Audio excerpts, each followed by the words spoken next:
¿Qué tal? Soy Enrique Romero, otra vez con ustedes en 30 minutos con... Y en esta ocasión estoy con mi amigo el doctor Alejandro Luque. Alejandro, ¿qué tal? ¿Cómo estás? Hola Enrique, ¿cómo estás? Muchas gracias por la invitación. No, pues me interesa mucho este tema porque lo he visto en mi vida, lo he visto con mi familia, con una gran cantidad de pacientes, aunque sean pequeñitos, mencionan esto en su historia de vida, en su historial clínico. Colon irritable, colitis ulcerosa, muchas molestias al respecto. Cuéntanos qué es esto del colon irritable, por favor, Alejandro. Sí, fíjate que en efecto, es de las principales causas o motivos de atención en la consulta médica, ¿no? Sobre todo en la consulta médica de médicos internistas o de gastroenterólogos. Es de lo que principalmente estamos viendo. Calculamos, por ejemplo, que en mi consulta de medicina interna, alrededor del 30% de los pacientes que llegan con síntomas gastrointestinales puede corresponder a esto que hemos llamado síndrome de intestino irritable o que comúnmente se conoce como colitis nerviosa, o a veces también le llaman colon espástico, ¿no? O a veces es lo que la gente dice, tengo colitis, ¿no? Esto se ha convertido en un padecimiento entonces crónico y es a veces de difícil control. Entonces, los pacientes están buscando atención y atención y atención con diferentes médicos, y se puede convertir un poco resistente al tratamiento. Ahorita vamos a ver por qué, porque intervienen muchos factores. Entonces, eh, ¿cómo se define el intestino irritable? A mí me gusta utilizar la palabra más que colon irritable, intestino irritable, porque lo que se ha visto es que puede afectarse cualquier parte del intestino, ¿no? Sería lo primero. Es decir, pueden haber alteraciones en la función desde el esófago, estómago, colon, intestino delgado. Por eso prefiero llamarle intestino irritable, ¿no? Segundo, este padecimiento habitualmente se caracteriza por no ser inflamatorio intenso, que eso lo va a diferenciar de los otros tipos de colitis. Ajá. Y habitualmente el paciente se va a presentar con trastornos gastrointestinales que frecuentemente van a estar o nos va a referir dos principalmente. Uno es el dolor abdominal y el otro son las alteraciones en los hábitos de las evacuaciones, en los hábitos intestinales, en la defecación. Entonces, ¿cómo es el dolor del intestino irritable? Habitualmente el paciente se va a presentar con sensación de distensión, de gas, de inflamación. Entonces, es el típico paciente que llega a consulta y te dice, oiga, doctor, es que me siento bien inflamado, me tengo que desabotonar el pantalón, ¿no? Siento que voy a explotar. He notado que con cualquier cosa que coma, hay pacientes que dicen hasta con agua, ¿no? Así nos dicen en la consulta, siento que me empiezo a inflamar, empieza la molestia intestinal, pueden empezar los cólicos y los gases. Y junto con eso van a haber alteraciones. Algunos pacientes pueden presentarse con diarrea, otros con estreñimiento o incluso con evacuaciones normales, y la mayor parte de ellos van a estar alternando. A veces hay episodios de diarrea y a veces hay episodios de estreñimiento. Básicamente así se presentan en la consulta. Ahí como que te perdí. ¿Cuáles son las causas de este padecimiento? Fíjate que es un padecimiento bien complejo. Es lo más frecuente y es bien complejo porque hay un chorro de causas. Primero, se ha visto que están involucradas alteraciones motoras del intestino. Es decir, hay pacientes que el intestino, en el movimiento del intestino, ¿no? En esta peristalsis del intestino, puede estar aumentada la frecuencia y ser irregulares, ¿no? O sea, en lugar de ser un movimiento parejito, puede estar aumentada la frecuencia de contracciones del intestino, por tanto dar diarrea. En otros puede estar disminuida la contracción del intestino y entonces dar estreñimiento, y puede ser muy irregular. O sea, a veces más acelerado y a veces menos acelerado. Entonces, esa es la primera característica o causa, ¿no? La segunda es que también hemos visto aumento en la sensibilidad del mismo intestino. Entonces, son pacientes que tienen mayor sensibilidad a el dolor o un umbral al dolor más bajito, y también tienen mayor sensibilidad a la distensión del intestino. Por eso cuando tienen gas, imagínate, producen gas, ¿no? Como todos producimos gas en el intestino, y al tener mayor sensibilidad a la distensión, por supuesto lo detectan de forma más frecuente como dolor y como inconformidad, ¿no? El tercero que se ha visto es alteraciones también en el sistema inmunológico. Sí se puede encontrar en algunos pacientes ciertos datos de inflamación.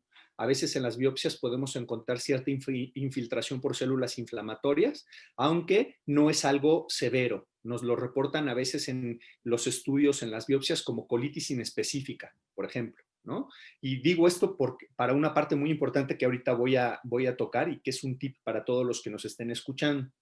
Entonces, la cuarta sería el haber tenido infecciones gastrointestinales recientes. Es bien frecuente que de pronto tienes una gastroenteritis, ¿no? Un síndrome diarreico, una diarrea aguda, porque comiste algo que te cayó mal, ¿no? Por ejemplo, algo que traía una bacteria. Y entonces estos pacientes pareciera ser que no se recuperan de forma adecuada. Es decir, continúan, ya que se resolvió la diarrea, pueden continuar con estreñimiento o con la misma diarrea, con distensión y con dolor abdominal. Entonces sería ese, digamos, el cuarto mecanismo. El quinto mecanismo que ahorita está de moda son alteraciones en la biota intestinal. Todos tenemos en el intestino una flora. Y cuando hablamos de la flora intestinal, hablamos de nuestras propias bacterias. Son bacterias benéficas que se encuentran en el intestino y que nos permiten degradar los alimentos para poderlos absorber de forma más sencilla. Entonces, digamos que un intestino, lo normal es que tenga una cierta cantidad de bacterias y un tipo de bacterias, que éstas estén en una buena proporción y van a llevar procesos metabólicos, van a degradar sobre todo alimentos y los vamos a poder absorber. Bueno, a veces esta microbiota está alterada, puede haber una hiperproliferación de las bacterias o bien pueden haber bacterias a lo mejor que no deberían estar ahí. Entonces a esto le vamos a llamar disbiosis. Disbiosis, hay mucha población bacteriana. Esto es importante porque como hay muchas bacterias va a haber entonces mucha fermentación y como hay mucha fermentación hay mucha producción de gas. Entonces, esto es, ahorita está, hay muchísimos estudios, está, digamos, de moda. La otra es los alimentos, ¿no? Hemos visto que estos pacientes tienen sensibilidad a algunos tipos de alimentos, particularmente las leguminosas, también algunos como, por ejemplo, la coliflor, ¿no? El brócoli, es decir, algunas verduras, sobre todo verduras crudas o frutas crudas, por ejemplo, la cáscara de la manzana o la cáscara de la pera, ¿no? Pero hay pacientes que puede prácticamente cualquier alimento. También en el asunto de los alimentos hemos visto que algunos pacientes no toleran bien las grasas y no toleran bien los carbohidratos. Y por supuesto los irritantes, ¿no? En la dieta mexicana pues tenemos todos estos ingredientes, ¿no? A veces la dieta es con muchas grasas, con muchos condimentos, con muchos irritantes y esto puede favorecer que a veces que no respondan a los tratamientos, ¿no? La siguiente es la historia familiar. Hemos visto que pacientes con historia familiar de intestino irritable tienden o son más propensos a desarrollar la enfermedad. Y por último, y de forma muy importante y a veces olvidada, son los factores psicosociales. Se ha visto que son pacientes que manejan mal sus emociones, particularmente el enojo y la ansiedad. Y está muy relacionado el síndrome de intestino irritable con trastorno de ansiedad generalizada y con trastorno depresivo. Entonces, si te fijas, Enrique, es una gran cantidad de factores que cuando atendemos a estos pacientes tenemos que considerar. No se trata nada más de ir al doctor y que me den un medicamento para el dolor, ¿no? Sino hay que considerar todos estos factores. Dieta, factores psicosociales, a veces hay que darles antibióticos, medicamentos que regulen la función, analgésicos, considerar si hay historia de infecciones. ¿Qué hay que hacer? ¿Quién es el médico que me va a atender? ¿Un internista o un gastroenterólogo? Pues mira, habitualmente, como eso es un padecimiento bien frecuente, te puede atender desde el mismo médico general, por supuesto, muy bien capacitado, hasta el internista o el gastroenterólogo. También los cirujanos gastroenterólogos también lo pueden atender. Es de lo más frecuente. Y fíjate que en este proceso de atender a un paciente con intestino irritable, me gustaría que a las personas se les quedara muy, muy, muy, muy grabado que el intestino irritable es un diagnóstico de exclusión. Yo les digo a mis pacientes en la consulta que para poderles decir que tienen intestino irritable, hay algunos estudios básicos que debemos hacer.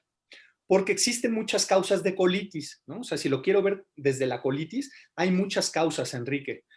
Una de esas causas es el intestino irritable. Por fortuna es la causa más frecuente, pero no es la única. Hay algunas, como tú bien lo decías al principio de la charla, que se llaman colitis inflamatorias. Estas o enfermedades inflamatorias intestinales, como la colitis ulcerativa crónica o la enfermedad de Crohn, son enfermedades muy serias del colon y del intestino, en los cuales se producen úlceras e inflamación y puede haber perforación del intestino.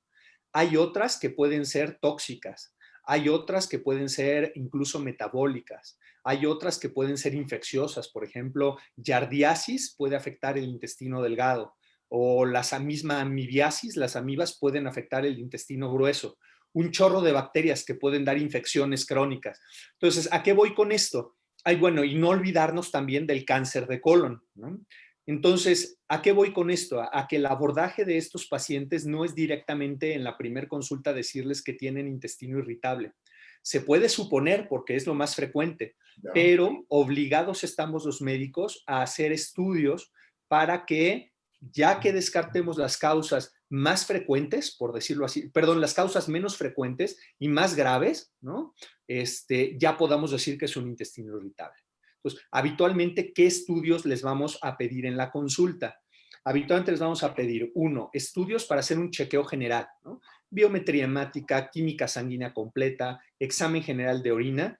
Yo ahí agregaría un perfil de la tiroides, ¿no?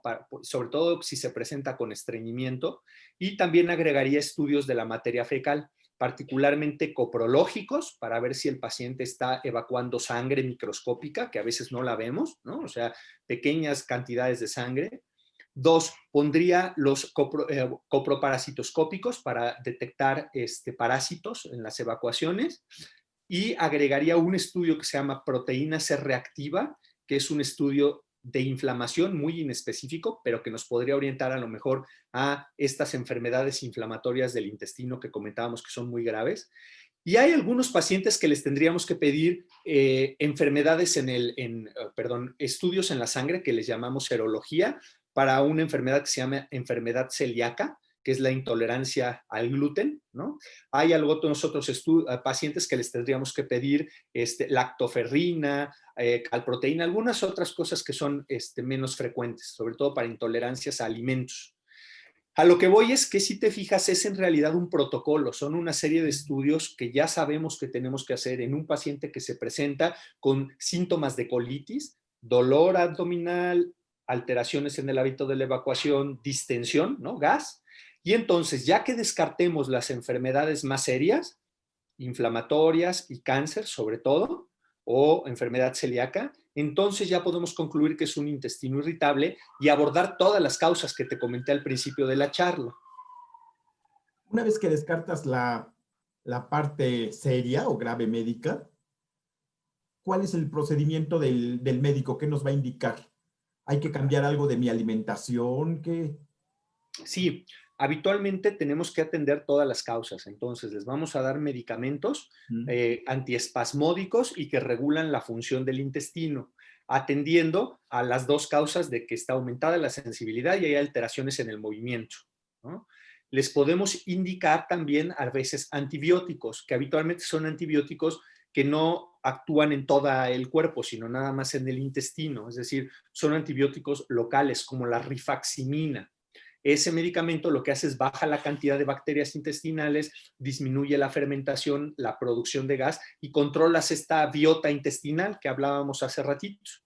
También tenemos que indicarles que vayan al nutriólogo y proporcionarles una dieta adecuada, que debe ser individualizada. Es decir, el nutriólogo o el médico lo que tendrá que ver es qué alimentos son los que le caen mal al paciente, tratar de eliminarlos de la dieta y, en términos generales, bajar el consumo de carbohidratos o de azúcares, el consumo de grasas saturadas y los irritantes. Yo ahí agregaría uno más, el consumo de bebidas gaseosas. Los refrescos de por sí, cuando los tomamos, vamos a tener mucha más producción, vamos a tener mucho más ácido carbónico y gas en el intestino, por tanto se va a distender más y vamos a tener mayor molestia. Hay pacientes que a veces solo con dejar el refresco y quitar grasas e irritantes mejoran espectacularmente de las colitis. La otra que yo recomendaría es que estos pacientes debemos de valorar si necesitamos enviarles al psicoterapeuta para el manejo del estrés, de la ansiedad y de la depresión. Entonces, básicamente esa sería la forma de abordarlos. ¿Qué puedo hacer en casa mientras reúno el dinero para ir al médico, mientras empiezo la terapia? ¿Cómo cuido mi alimentación y mis hábitos de cuidarme, de alimentarme? Eso precisamente, Alejandro, porque en esta pandemia Sí, he observado que las personas comemos, se han alterado hasta nuestros horarios de alimentación o se han reducido, a lo mejor ya no hago 3, 4 comidas al día, sino hago 2 porque estoy en casa, o he visto personas que salimos todo el día a trabajar, comemos algo por ahí y en la noche llegamos con muchísima hambre y comemos claro, y cenamos lo que comemos más la cena. En casa, claro. en nuestras manos, ¿qué podemos hacer mientras vamos al doctor? Fíjate que yo ahí agregaría un punto antes de entrar como a estas recomendaciones que Ujú. me parece muy importante, que serían los datos de alarma. A Es ver. decir, los que nos estén escuchando, Ujú. es yo qué datos de alarma puedo tener que me obliguen a ir inmediatamente al médico y no esperarme en casa, ¿no? Entonces, los datos de alarma es uno, empezar con síntomas intestinales después de los 50 años. O sea, si yo tengo más de 50 años y empiezo con síntomas intestinales de estreñimiento, distensión y dolor abdominal, tengo que ir al médico sí o sí, no conviene esperar en casa. Y tengo que ir al médico para que me revise el abdomen, que es un paso muy importante. El segundo dato de alarma es si yo tuviera exceso de moco o de sangre en la evacuación. O sea, si hay sangre o hay exceso de moco en mi materia fecal, tengo que ir inmediatamente al médico a recibir atención. La otra es, por supuesto, si la diarrea es incontrolable. Habitualmente la diarrea del intestino irritable es pastosa y no suele ser completamente líquida y en muchas ocasiones. Hay pacientes que sí, pero digamos, si yo tengo diarrea es incontrolable o sobre todo si ya tengo diarrea en las noches, o sea, me levanto en las noches a evacuar y es diarrea, es un dato de alarma para ir inmediatamente al médico. El cuarto dato de alarma que yo le daría a los que nos escuchan es el dolor abdominal. El dolor abdominal per se es un síntoma que me tiene que obligar a ir al médico y no automedicarme. Porque recordemos que el dolor, sobre todo cuando es un dolor abdominal intenso, es orientativo a que puede haber alguna complicación, por ejemplo, una apendicitis, un divertículo que esté inflamado o incluso una peritonitis cuando ya está muy complicado. Entonces sería el cuarto dato de alarma que yo daría y muy importante, no prescribirnos, no tomar medicamentos y más bien que nos revisen el abdomen un médico capacitado. El quinto dato de alarma es la pérdida de peso, Enrique. Si yo tengo síntomas intestinales y noto que empiezo a perder peso, debo ir inmediatamente a recibir atención médica. Y por último, si yo en mi historia ya me he realizado algún estudio de laboratorio y se encontraron alteraciones, pues por supuesto ir al médico y no pensar que es un intestino irritable. Serían estos los 5 datos de alarma que yo les daría a las personas que nos escuchan. Ahora, entrando ya en el... Ajá, te escucho, te Sí, escucho. tú dijiste que presencia de sangre en las heces, Ajá. pero también mencionaste que a veces puede haber, que a veces no se ve. Sí, digamos que cuando es microscópica lo vamos a detectar por los estudios de sangre, ¿no? Es decir, en este coprológico nos van a decir si hay grasa, sangre, almidones, fibras, lo que sea, o células inflamatorias. Y eso digamos que sangre microscópica solo la podemos detectar, por ejemplo, con una reacción química, ¿no? Una técnica que se llama guayaco. Pero digamos que eso lo detectaríamos ya en el protocolo. Yo me refiero a la sangre macroscópica, es decir, si yo voy a evacuar y al momento de asearme queda sangre en el papel o gotea la sangre o la materia fecal yo veo que sale cubierta con sangre o que se mancha el agua de la taza del baño, inmediatamente tengo que ir a recibir atención. No puedo esperarme en casa y de todas, no es un síndrome de intestino irritable. El síndrome de intestino irritable, cero sangre, no lleva sangre porque no hay inflamación ni hay daño en el tejido. La sangre ya es señal de alarma, aunque Y sea, el moco en exceso, Enrique. y el Sí. moco, aunque sea poquita. Aunque sea poquita, aunque haya poquito moco, ya me obliga a ir al médico, porque puede hablar de inflamación. De hecho, habla de inflamación. Es que pienso en una paciente que me comentaba que al asearse había un poco de sangre en el papel higiénico porque ella era extremadamente cuidadosa en limpiar esa zona y se limpiaba con especial interés, digamos, y ella se irritaba y ella creía que era una posible, ¿cómo se dice? Una venita que se rompió. ¿Eso era posible? ¿Esa idea que tenía ella? Mira, puede ser. A veces los pacientes cuando el aseo es muy enérgico, Mm. pudiera ser que se lastimaran, pero de cualquier forma es obligado que esa paciente recibiera atención médica. ¿Por qué? Porque lo más probable es que tuviera una pequeña heridita en el esfínter que se llama fisura. Y estas fisuras pueden ser agudas, es decir, que duran poquitos días y cicatrizan, pero lo más frecuente es que veamos fisuras crónicas, es decir, ya hay gente que lleva mucho tiempo aseándose y sangrando. Estas fisuras crónicas se tratan de una manera especial, a veces necesitan incluso cirugía. Y como son heriditas, están en contacto con la materia fecal, entonces corren el riesgo de infectarse, de estarse infectando. O la otra, que sean, por ejemplo, una enfermedad hemorroidal, hemorroides, que Ah, esté complicada y que pudieran estar sangrando. Entonces, o bien, Enrique, a veces que tuviera, imagínate, un tumor en el recto, que es el lugar más frecuente del cáncer de colon, ¿no? O que tuviera una colitis ulcerosa y entonces sangrara poquito y manchara el papel, ¿no? Es decir, mucha inflamación del recto. Entonces, sí vale la pena, siempre que haya sangre, acudir al médico. ¿qué hacemos en casa en nuestra alimentación? Y si puedes pensar, especialmente en este contexto de la pandemia donde estamos tanto tiempo en casa y con poca actividad física. Correcto, como tú decías, lo primero que yo diría es en alimentación tenemos que respetar nuestros horarios de alimento. Esa es una situación bien importante. Y no solamente nos va a ayudar a la cuestión colónica, sino que también, o del colon y del intestino, sino que también nos va a ayudar a algunas otras cuestiones, incluso a enfermedades del metabolismo como la diabetes o la obesidad. Entonces, digamos, comer nuestras 3 veces al día, a lo mejor con un par de colaciones, ¿no? O sea, desayuno, una pequeña colación, comida, una pequeña colación, cena, ¿no? O sea, a veces 5 veces, o por lo menos 3 veces desayuno, comida y cena, pero y procurar respetar los horarios, sería la primera. La segunda es controlar la cantidad de carbohidratos, ¿no? de azúcares que estoy ingiriendo. ¿En dónde vienen estos carbohidratos? En términos generales debemos de restringir. Y restringir no significa eliminarlos, ni hacerlo a lo mejor así al aventado, suspender todo el pan, ¿no? Es decir, disminuir el consumo de harinas, pan, pasta, cereales, tubérculos en exceso, sobre todo la cebolla, por ejemplo, hay pacientes que los distienden muchísimo. Y bueno, hay que disminuirlo, no eliminarlos. Todos necesitamos cereal, todos necesitamos pan, harinas y demás. Y ahí yo metería también como carbohidratos los azúcares simples, los carbohidratos simples, por ejemplo, el exceso de fruta. Yo a mis pacientes recomiendo no tomar más de 3 a 4 frutas por día de tamaño mediano. Y por supuesto, tratar en la medida de lo posible de eliminar los azúcares refinados, echarle azúcar al café, por supuesto las bebidas azucaradas. Yo a mis pacientes les recomiendo eliminar los jugos de la dieta porque son concentrados de frutas que suelen tener muchos azúcares. Entonces, primero sería disminuir carbohidratos, particularmente los simples, como comenté ahorita. 2, respetar nuestros horarios de alimento.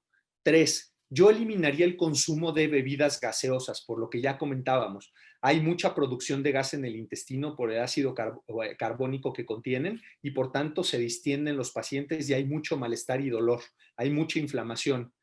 3, yo disminuiría el consumo de grasas saturadas de todas. ¿Cuáles son las grasas saturadas? Pues obviamente hay que eliminar las garnachas hechas con manteca, ¿no? Aunque son ricas, son muy peligrosas, ¿no? Porque elevan el colesterol también y eso nos puede llevar en el futuro a infartos.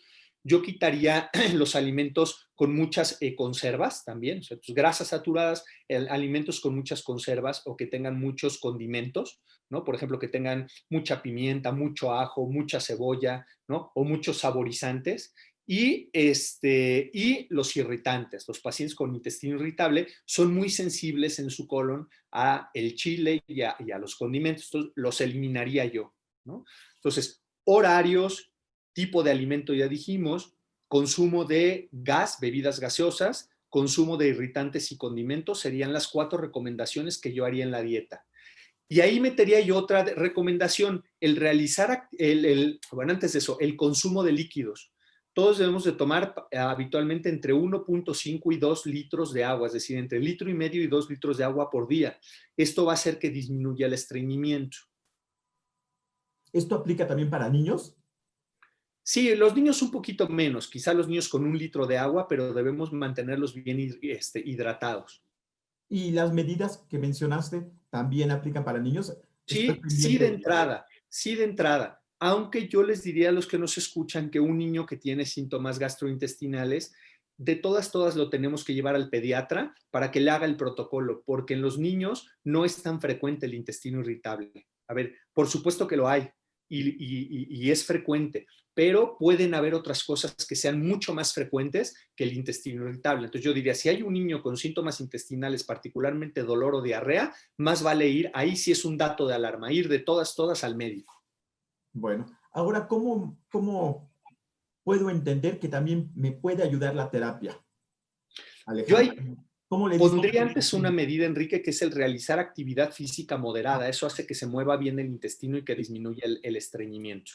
Va. Ahora, en la terapia particularmente, yo diría, uno, ir a psicoterapia formal, porque en la psicoterapia vamos a poder elaborar conflictos, eventos de traumas, duelos no resueltos, conflictos en mi infancia, todo esto que tú y yo conocemos de la cura a través del habla, a través de la palabra.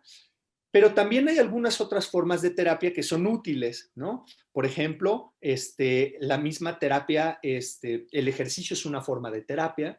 Hay terapias muy cognitivas, conductuales para el manejo del estrés y de la ansiedad. Por ejemplo, ejercicios respiratorios. La misma meditación, ¿no? Puede ayudar al intestino irritable. Entonces yo diría, ese sería el abordaje psicoterapéutico, ¿no? Tanto psicoterapia ¿no? formal, del habla, ¿no? Como algunas otras técnicas, como desde el mindfulness, meditación, yoga, todos esos se han convertido en formas también de abordaje. Lo que quiere decir, Alejandro, es que la enfermedad se atiende en forma integral. Somos un paquete integral. Hábitos psicosociales, entre ellos la alimentación, el ejercicio, la visita al médico y cuidar nuestras emociones. Correcto. Por lo menos esos 3 puntos estoy rescatando de lo que nos has compartido hoy. Lo médico, lo Sí, psicosocial y psicológico. sí, y fíjate que lo que más vemos en la consulta, mi querido Enrique, es que a veces atendemos muy bien, ¿no? Tanto el paciente o tanto el médico como el mismo paciente atiende muy bien sus patologías, atiende muy bien a las indicaciones médicas, ¿no? O sea, les damos medicamento, etcétera. Pero lo que más descuidamos, Enrique, son 2 factores o 3: la dieta y el ejercicio y la atención psicoemocional. Bueno, yo lo he escuchado de pocos médicos que Sí, haga también. habitualmente es lo más descuidado y como ya vimos, es decisivo en el abordaje del paciente con intestino irritable. Por eso hay muchos fracasos o por eso hay poca respuesta al tratamiento, Enrique, porque a veces queremos nada más tomarnos una píldora cada 8 horas y pensar que con eso se va a solucionar el problema y a lo mejor estamos comiendo muchas grasas, muchos carbohidratos, muchos irritantes o nos tomamos 4 o 5 refrescos al día. Y entonces vamos peregrinando de consultorio en consultorio creyendo que ningún médico ha sido acertado en el tratamiento y lo que pasa es que no he cambiado, no he ido con el nutriólogo o no he ido a algunas sesiones para el manejo del estrés. Correcto, correctísimo. Alejandro, ¿dónde te localizamos para consultas médicas?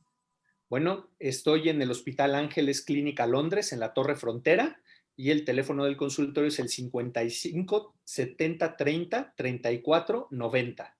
55 70 30 34 90. Ahí con mucho gusto estamos para ayudarles a lo que necesiten. Perfecto, Alejandro. Yo como siempre te agradezco tu participación en una forma tan clara sobre estos problemas de nuestra salud gastrointestinal. Al contrario, Enrique, muchísimas gracias por la invitación y sobre todo por participar a que la gente haga conciencia sobre el proceso salud-enfermedad. Sí, claro, nos dejas pensando a todos en lo que estamos haciendo con nuestro cuerpo, te lo aseguro. Hasta luego, Alejandro. Cuidémonos, es la invitación. Muchísimas gracias, Enrique.